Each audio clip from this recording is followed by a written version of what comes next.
doing what's right in the face of opposition.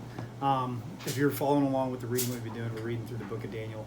And it's really interesting. It's a common theme that's in there.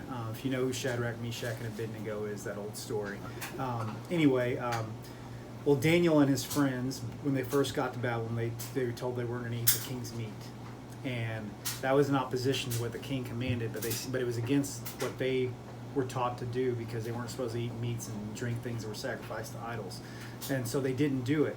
But if you notice in the story, it says that they rose to the top. They were found more wise, had more mental acuity, and more ability to solve riddles and everything than anyone in the whole province. And so they rose to the top because they chose to be obedient and do what's right in the face of opposition.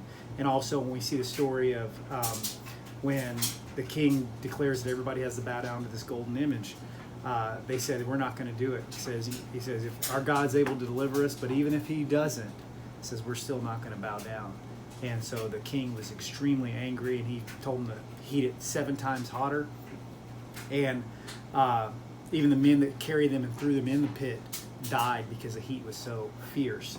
Well, anyway, the story goes, as you know, there were 3 men thrown in the fire, but the king was like, didn't we throw 3 men in there? How come I seen 4, and 4 looks like the Son of God? So basically, they came out, and they didn't even have the smell of smoke on them.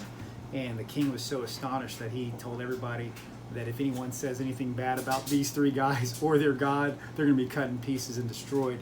And they were also promoted to the highest divisions in the province of Babylon. And so oftentimes, if we'll choose to do the right thing in the face of opposition, promotion comes. I heard a story that Joyce Meyer told once when she was before she got in ministry, she was in business. And the business owner asked her to zero out the account of this account holder they had for a long time. And over time, they had a positive balance, because I guess, I don't know what happened, but they ended up owing them money. And the boss told her to zero out the account. And she was low man on the totem pole. And she was like, she said she knew it might cost her job, but she says, I can't do that. She says, I just can't do that. She says, if you want to do that, you can do that, or if you feel like you got to let me go because of this, I understand. He says, but I can't do this. And he's like grumbled and complained and was like mad at her, and he's like, give it here. And he took it from her.